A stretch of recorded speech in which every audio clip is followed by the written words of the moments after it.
O, sabi doon sa Senado, mga kababayan, walang kawala itong si Alice Goo. Kasi malamang makulong ito, mga kababayan, sa loob ng 560 years dahil po sa money laundering. Matindihan niya, Mr. Maravillas. Sa dami po ng kaso, pwede daw itong makulong, mga kababayan, si Alice Goo ng 560 years. Madaling sabi, kaluluwa na lang po si Alice Goo, nakakulong pa siya. Grabe naman niya, Mr. Maravillas. O, diba? Ang lifespan natin, 80 to 90 years. Yung mga kababaihan, medyo mahaba-haba ang lifespan ng mga kababaihan kaysa sa mga kalalakihan. 560 years ito. O, yan ang sabi dito. Wala nang kawala, amlak. Alice Goo faces 560 years in jail for money laundering. Ganon katindi. Nagkita na pala, mga kababayan. Yung latest ngayon, nagkita na si Secretary Benor Abalos kasama si General Marbil. Lumipad sila papuntang Indonesia para mismong sunduin. Sila yung sumundo kay Alice Goo after itong ma-aresto po. Ayan, mga kababayan, look, 30 minutes ago pa lang, dismissed Bamban Mayor Alice Goo and Interior and Local Government Secretary Benjamin Abalos meet with Indonesian authorities prior to the return to the Philippines Thursday evening. Mamayang gabi po, balik na si Alice Goo dito sa Pilipinas para rapin ang kanyang patong-patong na kaso. Ayan po si Alice Goo with Secretary Abalos. Ito yung sinasabi ng ating Pangulong Bongbong Marcos na kahit anya saan kayo magtago, parang parinig kay Pacquiao na naglungga na sa ilalim na ang lupa. Pero sabi niya, Mr. Maravillas, hindi nasa langit. Malabo po na nasa langit yon. Baka langit-langitan lang. Kahit saan anya kayo pumunta, sabi ng ating Pangulo, aabutin kayo ng kamay ng batas. Tama? Ayan po.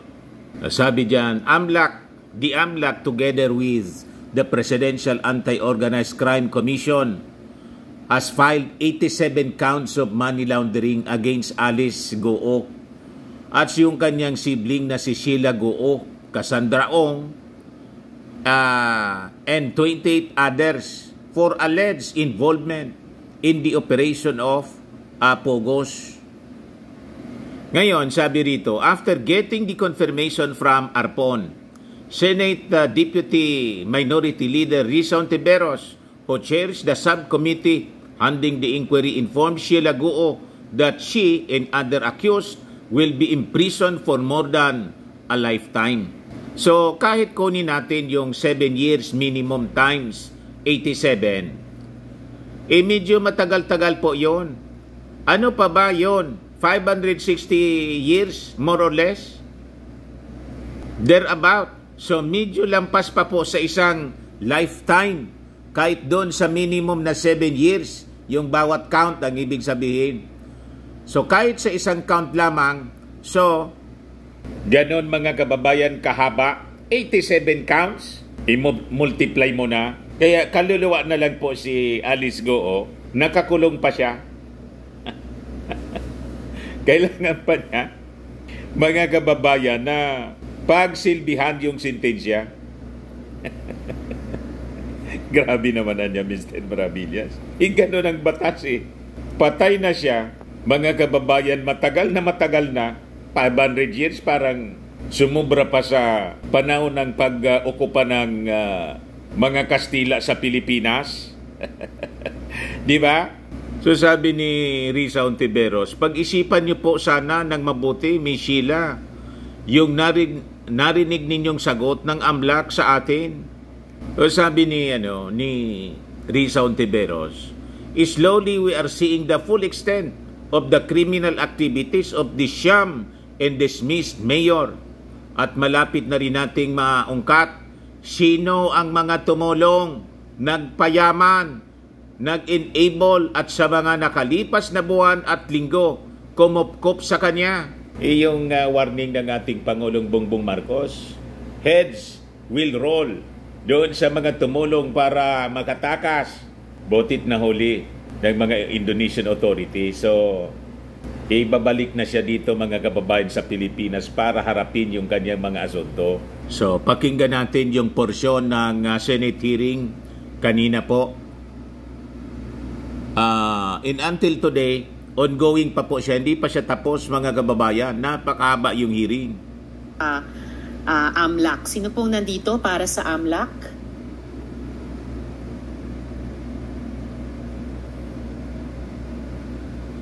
Yes, sir. Please approach the mic. Namumukhaan ko po kayo. Nakapag-oath kayo last hearing, ano po? Yes, sir. What's your name again, sir? Yes, Attorney Arpon. So, please take your seat and then lalagyan na lang po kayo ng nameplate ulit. So, Attorney, last Friday, kayo po, the Anti-Money Laundering Council, the NBI, and the PAOK, jointly filed several counts of money laundering.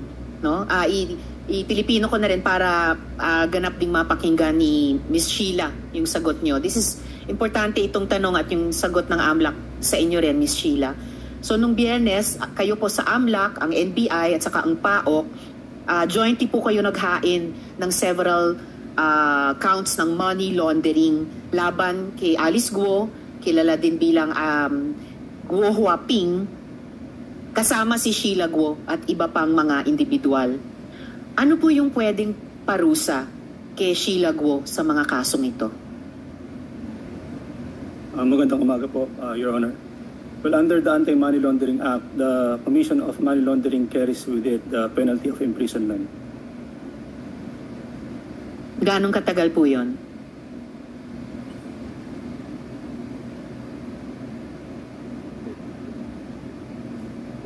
Section 4A, B, and C, from 7 years to 14 years, Your Honor. From 7 to 14 years per count? That's correct. Ilang counts ang finailaban kina Ms. Sheila at yung iba pa? There are 87 counts, Your Tindi. Honor. 87 counts. So kahit yung lower end na 7 taon, kasi ang kapag na-convict po kayo, Ms. Sheila, kasama si Guo Huaping at yung mga 28 pang ibang tao, 7 to 14 years ang parusa ng pagkabilanggo. Per count, may 87 counts po na nakain. So kahit kunin natin yung 7 years minimum times 87, medyo matagal-tagal po iyon. Ano ba yon? 560 years? Tama po ba, Attorney Arpon? More or less, thereabout. So, Tindi. medyo lampas na po sa isang lifetime. Kahit dun sa minimum 7 years. Kahit sa isang count lamang. Pag-isipan nyo sanang mabuti iyon, Ms. Sheila. Yung narinig nyong sagot ng AMLAC sa atin. Salamat, Attorney Arpon. Ms. Sheila, follow up ko na ang mga tanong po sa inyo. So, Ms. Sheila, sa kwento nyo, nung unang hearing na humarap kayo sa komite namin, ang pinapalabas nyo, wala kayong alam sa lahat ng nangyayari sa paligid. Nagpapadala ka lang sa utos ng iba. Nagpapadala lang sa utos ni Alice or nagpapadala lang sa utos ni Cassandra. Hindi ako naniniwala na absolutely wala kang alam sa lahat ng iyon. Kahit papaano, alam nyong mali yung pagpresenta nyo bilang Pilipino na pinanganak dito. Kahit papaano, alam nyo na mali ang ginagawa ni Alice. Mali ang pagtakas nyo palabas ng bansa. And hindi po pwede yung hindi ko alam, Your Honor. Umenta na po yan eh. Wala na po yan talaga. Sabi nyo, dumaan kayo sa dagat, papuntang Sabah. Pero marami actually nagdududa dyan kasi masyado daw magalaw yung dagat ngayong panahon ng habagat. Masyadong malakas yung alon sa dagat mula rito hanggang Sabah. Kung totoo na doon kayo unang pumunta at may duda ako dyan. At ngayon, naaresto na nga si Alice and sa totoo lang, Miss Sheila, pwede kanyang ilaglag. So isipin nyo rin po yun. Handa ka na bang magsabi ng totoo sa amin, Miss Sheila?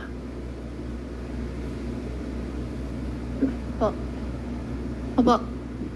Handa kang magsabi ng totoo. Okay, dahil oo ang sagot mo, Sagutin nyo ang aming mga tanong na panay totoo lang.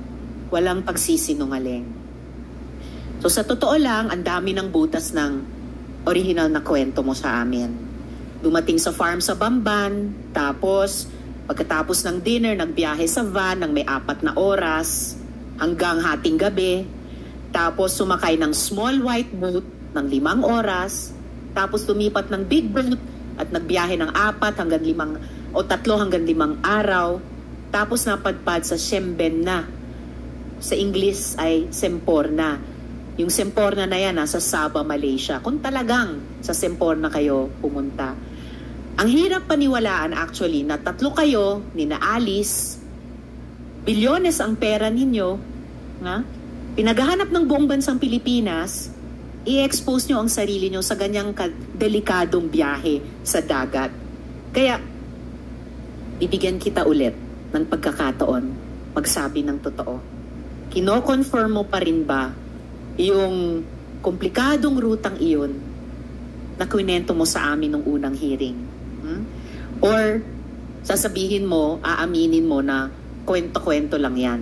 At sasabihin mo ba sa amin ano yung totoong paraan na lumabas kayo sa bansa? At huwag niyong kalimutan, Miss Sheila, itatanong na rin namin ito kay Alice sa Lunes. Opo.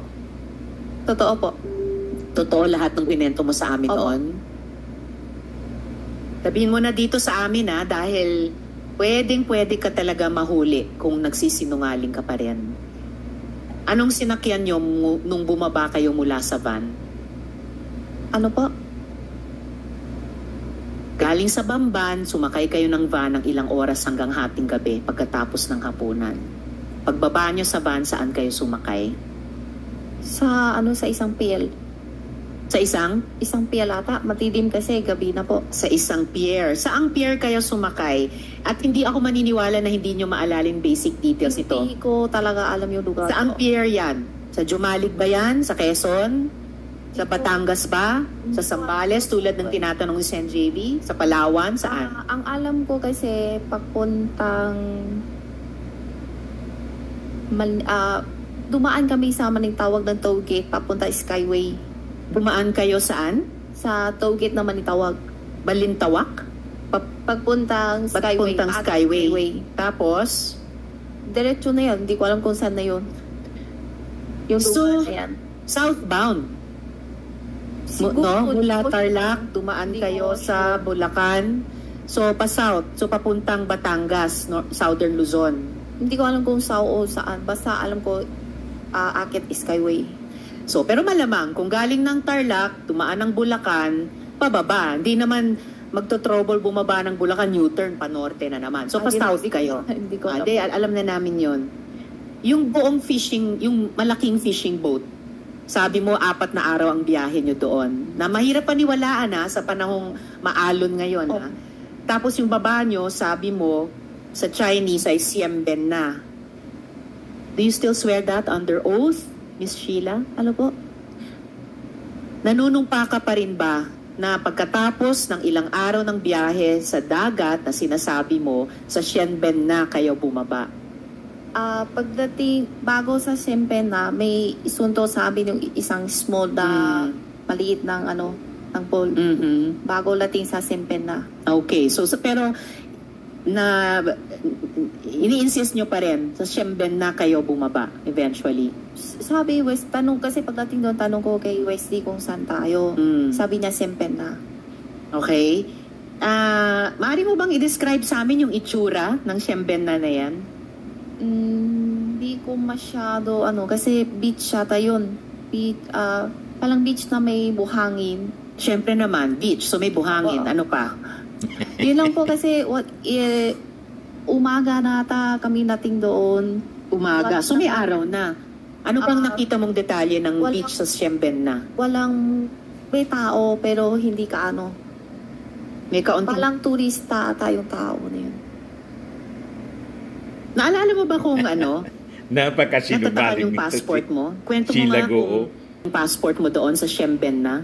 Natatakan ba nung pagdating nyo kaagad doon? Hindi po. Hindi natatakan or natatakan pero hindi kaagad? Hindi siya paano ba? Hindi siya natatakan. hindi siya natatakal. Okay. Diretso kami sa Malaysia. Ay, nako. Kasi Malaysia pagdating, talaga yon. Pero eto, Miss Sheila, so sinabi mo, hindi natatakan yung passport mo. Hindi mo naalala yung pinakita ko nung nakaraang hearing. Ito yung passport mo. May tatak o tatak kuno. hindi Diyan sa ko alam Sabah. Hindi ko alam po kasi saan galing. Kasi ang alam ko, yung babae ang bahala dyan. Yung babaeng bahala dyan. Pero ito, pinapakita ko sa inyo. Opo. Pinakita na namin ito nung nakaraang hearing. May tatak yung passport mo, entered Sabah.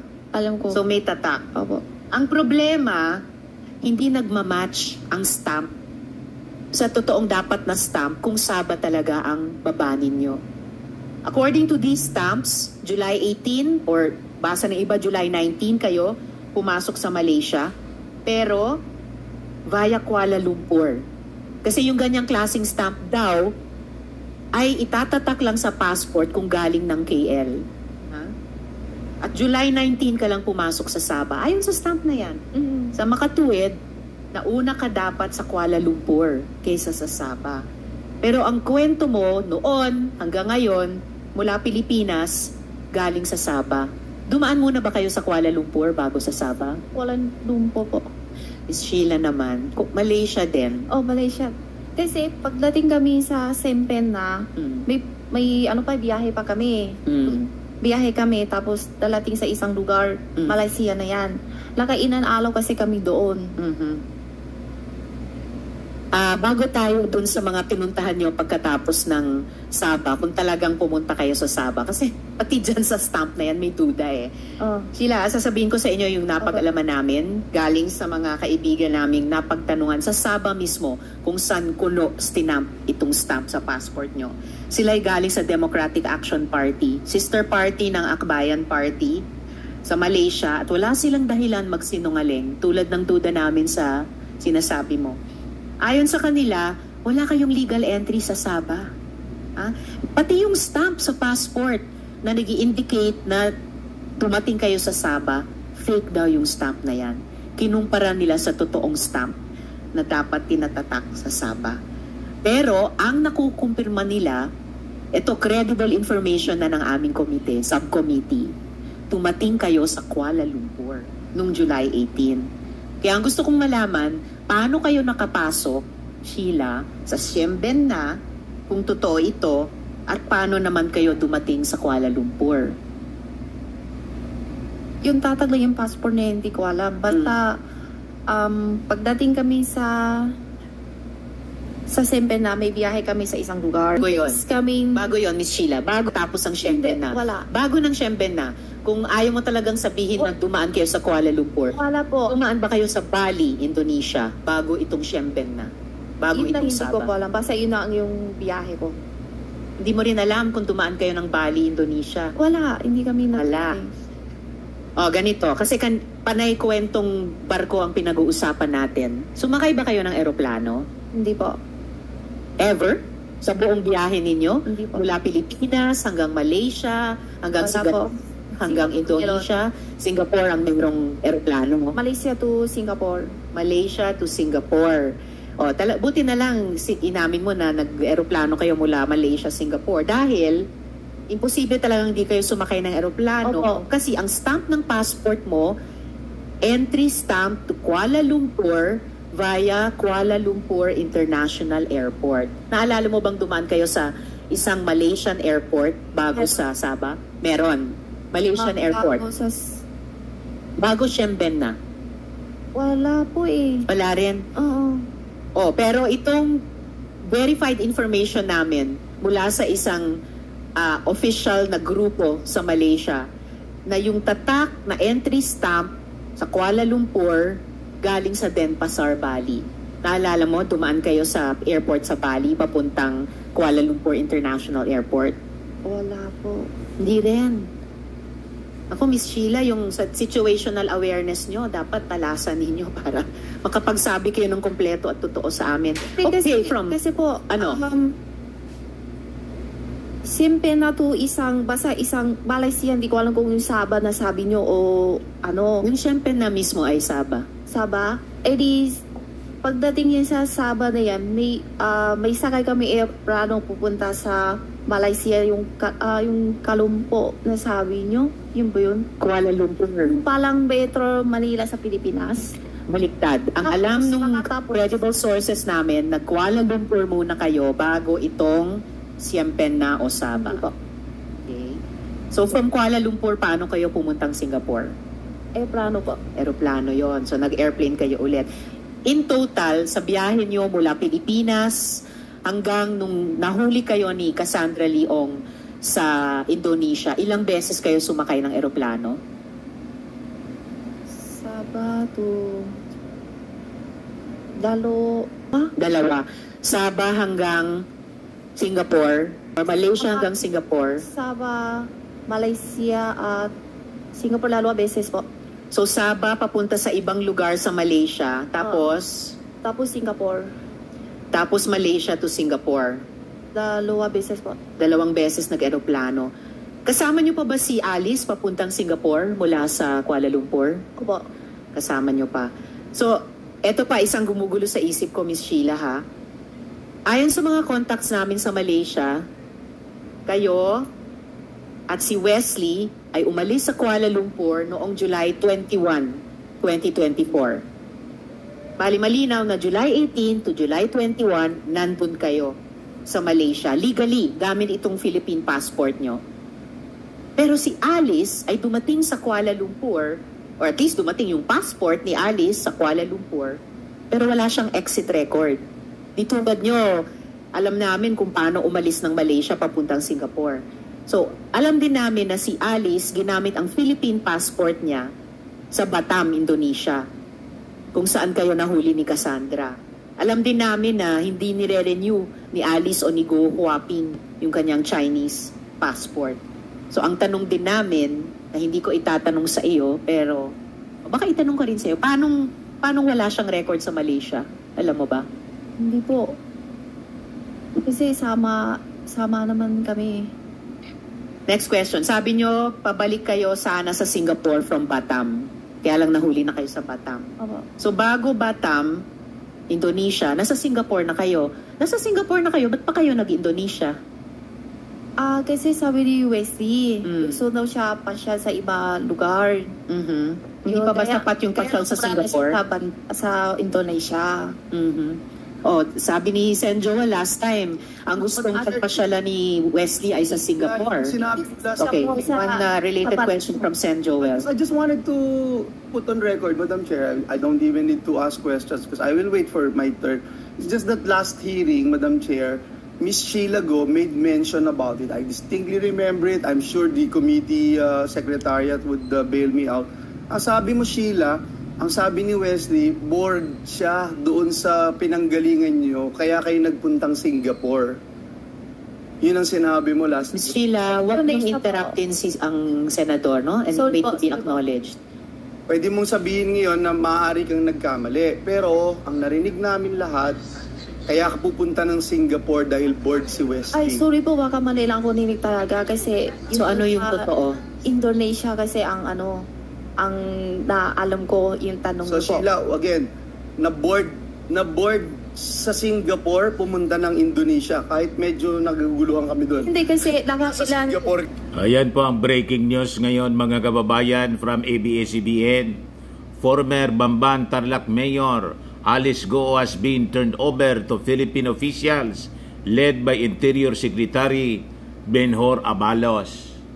Ayan po mga kababayan. Ito si Abalos.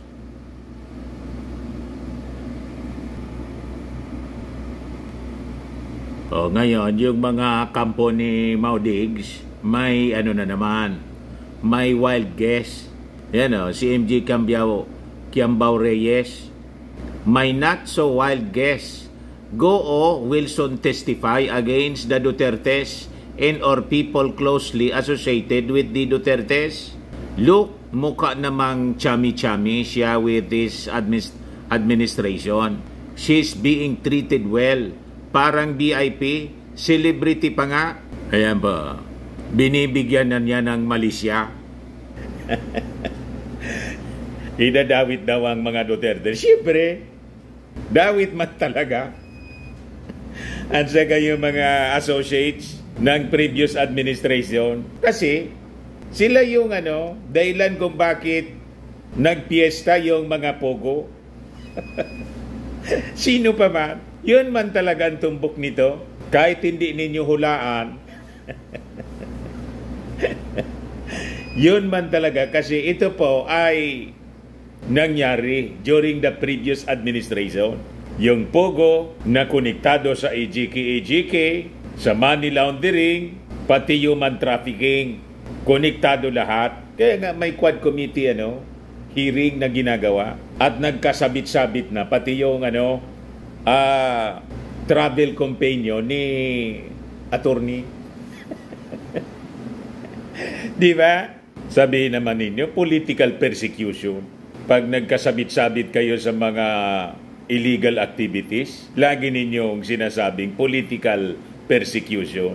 Huwag kami, pinasok ninyo yan, kailangan panagutan ninyo. Ayan ang tama na dapat na mangyari. You just imagine, mga kababayan, nagkaroon tayo ng mayor na Chinese. Di ba? At sangkot sa kung ano-anong mga illegal activities. Mga seryosong kaso. Ilan days na po kami sa Singapore. Okay, kaya na-board. Hindi. Meron din po. Kasi So, hindi nakailan ka araw kami na-comfort sa sa story Singapore. mo, Kasi like Sheila? hindi pwede kasi lampas sa isang buwan. Sa Singapore. Miss Sheila, nagugulat ako. Well, buti na rin, tulad ng naming mga Pilipino, bilang isang Asian din, nakakayanin nyo pang tumawa. Kahit sa prospect na Nakatawa 500 years na pagkabilanggo kung ma-convict kayo sa kahit isang count lamang ng money laundering, kahit sa low end na 7 years. Sana seryosohin nyo po itong hearing na ito dahil hindi lang ang Senado, hindi lang ang House, nag-e-effort mag-imbestiga, pati yung mga executive at constitutional bodies, sobrang interesado sa mga kaso ninyo. At dapat sa maikling panahon na lamang ng aming investigasyon, at yung maikling panahon na lamang posible ng executive at ng constitutional bodies ng Pilipinas, pag-isipan yung mabuti, humingi kayo ng payo sa abogado nyo, pag-isipan yung mabuti, mag-cooperate seriously sa investigasyong ito. Kung gusto nyong medyo mabawasan yung pasakit na maaring saluhin ninyo dahil sa consequences ng inyong mga iniimbestiga namin ginawa ninyo. Miss Sheila, nung pumakas kayo sa Pilipinas kasama ni na Alice, hindi nyo ba alam na may arrest order na para kay Alice Go? Hindi nyo ba alam na may subpoena ang Senado sa inyo? Yung mic nyo? Hindi po. Hindi nyo alam. Kailan ang huling beses na nag-usap kayo ni Alice? Ano po? Kailan kayo huling nag-usap ni Alice? Kailan? Sa Pilipinas po? Kahit saan. Kailan kayo kailan at saan kayo huling nag-usap ni Alice? Yun sa Indonesia po. 19 o 20 yung hiwalay po kami. 19 or 20 July. Si Wesley, kailan kayo huling at saan huling nag-usap ni Wesley? Parehas din po. Pareho. Sabi nyo sa amin noon, nakatira kayo sa Bulacan. Opo. Kailan kayo dumating dun sa Bamban? July first week. Yung last first week, July. Nung sinabi ni Alice na aalis kayo, di ba kayo nagtanong saan kayo pupunta at sinong kasama nyo? Hindi po. Sabi na 3 daw lang po kami. Sinong 3? Ako, Wesley, tsaka si Alice po. Okay. Hindi mo ba naisip na may connection yung pag-alis ninyo dun sa paghanap sa inyo ng mga otoridad? Sabi nyo nga sa amin nung unang hearing, ikaw ay maraming travels, ikaw ang laging travel companion ni Alice kapag nalulungkot siya or basta gusto niyang bumiyahe. Siguro alam nyo naman na di karaniwang proseso yung dinadaanan nyo paglipat-lipat sa iba't ibang bansa. Hindi yon basta labas-masok lang. No? Alam nyo mali o iba sa ginagawa ninyo. Hindi po. Hindi ka ba nagtataka na parang basta labas-masok na lang kayo sa iba't ibang mga bansa? Una, ganun kadali lang kayo nakaalis sa Pilipinas kahit pinaghahanap kayo ng otoridad. Tapos, papasok kayo sa ibang bansa, lalabas sa ibang bansa, ang dali-dali lang? Hindi ka ba nagtaka? I'm sure, yung mga dating biyahe nyo, dumaan kayo sa tamang proseso. O kahit ba sa mga dating biyahe, labas-masok lang sa parang ordinaryong pinto ng bahay. Hindi po, kasi tama, labas po. Hindi mo ba naisip na parang ang weird, walang kahirap-hirap, ang dali-dali lang umalis sa Pilipinas kahit pinaghahanap kayo ng mga otoridad? Hindi ko po alam, inahalap po eh. O ngayon, sabi dito sa balita, yung isa pa nilang kapatid, si Wesley Goo, gusto na rin pong sumurrender, sabi ng kanyang abogado. Yan po, Wesley Goo intends to surrender, sabi ng kanyang abogado, si Attorney Stephen David. So yun ang aabangan pa natin, mga kababayan. At meron ba kayong naalalang police escort? Or kung hindi police, mukhang escort or nakabihis police? Kung hindi man nakabihis police, mukhang bodyguard o escort? O di kaya mukhang militar? Sa totoo lang po, hindi ko po alam. Wala ba kayong napansing kasama ninyo mula dito sa Pilipinas hanggang Indonesia kung saan kayo nahuli ni Cassandra na may ibang kasuotan na mukhang uniforme or mukhang security, mukhang bodyguard na nag-escort sa inyo? Wala po. Nakarating ka na ba sa Sual, Pangasinan? Hindi pa po. Hindi pa. Pero sabi mo nung nakarang hearing, alam mo na hindi Pangasinan yung isang pinuntahan nyo. So, alam mo yung Pangasinan? Alam po. Saan ka na nakarating sa Pangasinan? Hindi ko alam kung sa Dagupan nata o Dagupan. Pang Lagupan ng ano niya.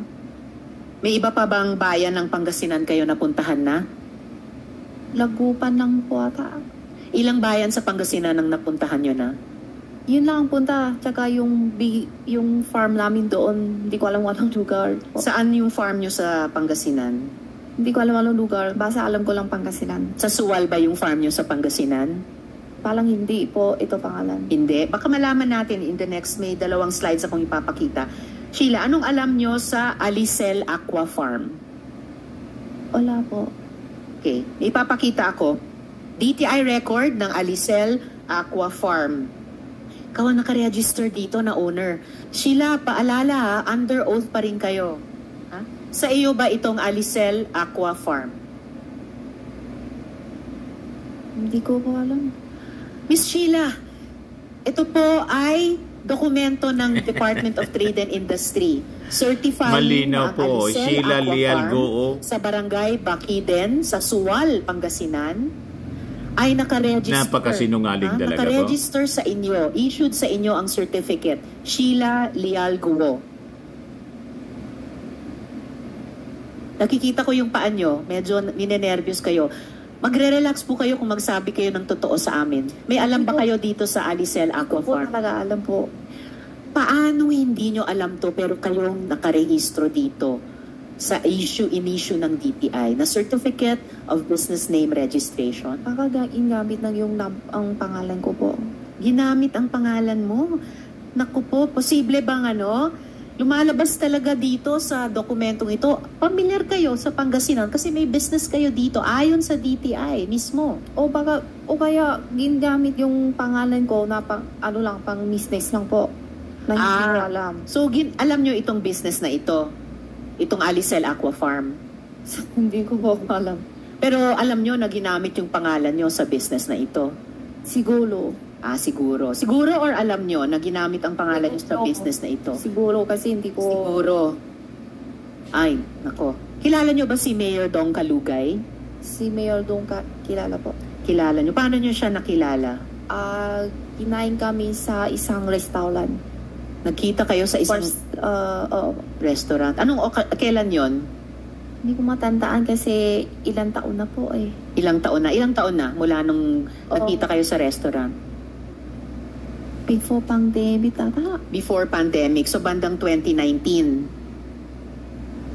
Siguro. Mga 5 years ago? Siguro po. Anong okasyon? Bakit kayo nagkita sa restaurant nung bandang 2019?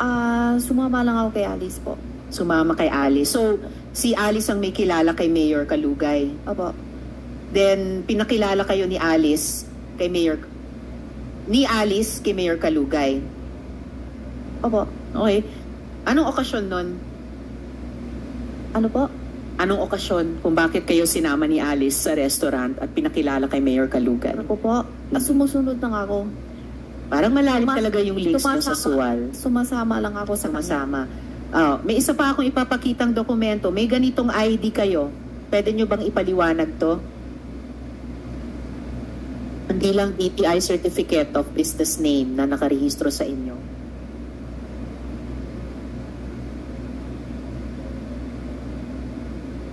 Sure. Okay, naghang lang pero may ipapakita akong ID ninyo sa Suwal. ID issued to Sheila Lialgo.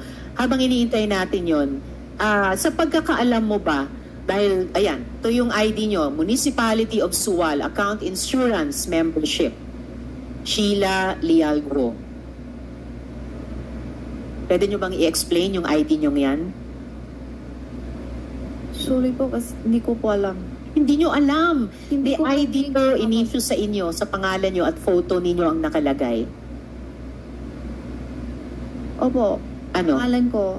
Aha. Picture ko pero hindi ko po alam na may ganyan po ako ID. Oh, wow. Okay, hindi nyo alam na may ID kayo. Siguro kahit elementary school student, hindi lang dito sa Pilipinas, sa ibang bansa, alam kapag may ID, hindi talaga kapanipaniwala na hindi nyo alam yan. Sa pagkaalam nyo, Miss Sheila, dahil sinama kayo ni Alice sa restaurant noong bandang 2019, ipinakilala kayo ni Mayor Dong Kalugay, may relasyon ba sina Mayor Kalugay at si Alice? Hindi ko pa alam. Alam ko kaibigan po. Kaibigan. Magkasosyo din ba sila sa business? Hindi ko sure. Hindi nyo sure? Sige, hindi kayo sure. So ano sa palagay mo? Kung magkasosyo ba sila sa business? Ang alam ko, kaibigan po sila. Pero kung may business, sosyo, hindi ko alam po. Hindi nyo alam. Pero sabi nyo, hindi nyo sigurado. So anong sigurado nyo? Kaibigan po sila. Kaibigan. Saang restaurant kayo kumain kasama si Mayor Kalugay? Sa Pangasinan. Sa Pangasinan, sa Suwal. Anong pangalan ng restaurant? Hindi ko alam kung ano sa lugar. Basta isang Filipino food na restaurant. Filipino food restaurant. Opo. Sa Suwal ba? Hindi ko sure. Or sa Dagupan ba na alam mo? O parang banda doon. Kasi bandang Dagupan. Ang alam ko, Dagupan nata ang narinig ko pero hindi ko sure kung yun ba yun. Dagupan pero hindi mo pa rin sure. Miss Sheila, binibigyan kita ng isa pang pagkakataon at this point in time, ha? Ano pa ba yung totoong hindi nyo nasabi sa amin? Alalahanin nyo, you are under oath dito sa aming subcommittee at nandito rin ang AMLAC at ang iba pang government agencies na naghain na ng kaso laban sa inyo para sa money laundering. For starters, baka may iba dyan, nakakasuhan pa kayo ng iba. Ano pa yung pwede nyong sabihing totoo sa amin at sa kanila bilang tulong nyo sa investigasyong ito? Wala po, kasi wala ko alam. Okay. Well, hindi po ako naniniwalang wala na kayong alam bukod sa sinabi nyo na sa akin. And I really regret na hindi kayo mas makatotohanan at mas helpful sa committee ito. Yung subcommittee namin, tulad ng Committee on Women, kayang-kaya naming mag-appreciate kapag nagsasabi ng totoong isang witness. Maaalala ng mga colleagues ko, halimbawa, yung isang witness dun sa Committee on Women, yung dating accountant ni Alice Go, siya, pinaniwalaan namin siya. At nirelease namin siya sa detention dito sa Senado. Dahil sa hearing, yung pagkakataong binigay namin sa kanya na magsabi ng totoo, sinamantala niya yung pagkakataong iyon. And I bet appreciated din yun ng mga executive agencies na nakarinig sa kanya, si Miss Nancy Gamo. Unfortunately, Miss Sheila, hindi kayo katulad niya na makatotohanan. And well, yung kapalaran nyo ay nasa kamay nyo naman. Nasa kamay nyo lamang, wala sa kamay namin. So I advise you, isipin nyo hanggat matapos itong hearing ngayong araw, konsulta kayo sa abogado ninyo kung gusto nyong maging mas makatotohanan sa amin at mas helpful sa hearing na to at sa investigasyon ng executive. Okay, Ms. Sheila? Pag-isipan nyong mabuti yan. Lalong naging lalong naging misteryoso at kaduda-duda, mas dapat nalaliman yung investigasyon, mga kababayan. But anyway, pabalik na dito sa Pilipinas din si Alice Goo. Sinundo mismo ni Secretary Abalos at ni PNP Director General Marbil. So mamayang gabi, mga kababayan, expected silang dumating dito sa ating bansa. Ayan po, mga kababayan, escorted by the NBI at Bureau of Immigration. Nakangiti pa po, nagpa-picture. Ayos na ayos, sanay na sanay po. Sa mga naghanap ng malinis and spacious fitness gym, pumunta lang po kayo sa aming Colossal Fitness Gym. We also offer Grab Car Rental with our brand new 2023 model ng Toyota Innova. We also accept booking for those who are planning to travel via PAL, Cebu Pacific, and other airline companies, local and international, and bills payment for Meralco Bills, PLDT, Aleco Bills, etc.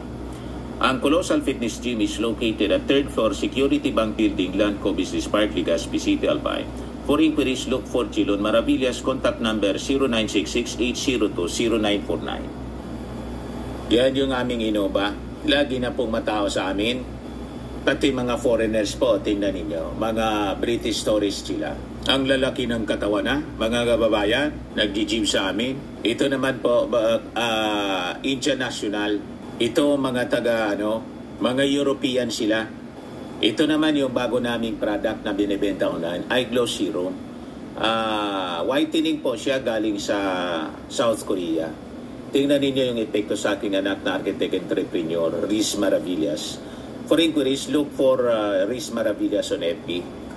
Ito naman po, Firmax Framing and Lifting Cream. Pinapahid po ito sa mga pulses and affected area. Mahina po ito sa mga pains at paninigas na mga kaso-kasuan. Ito po, Automax Radiant Serum. Sa mukha naman yung application. Anti-aging po siya. You will look 10 years younger than your age. Sa mga cancer patients naman po, baka lang gusto ninyo itong itry. Nengxia Red Mix Fruit Drink. Hindi man po siya gamot, food supplement siya. Kaya lang, gawa siya mga kababayan sa goji berry. Yung goji berry may anti-cancer properties. Yung mga inquiries ninyo, dumiretso na lang kayo sa aming messenger sa Facebook para masagot namin agad. Ayos po. Ako po si Dante Maravillas. Bye-bye. God bless.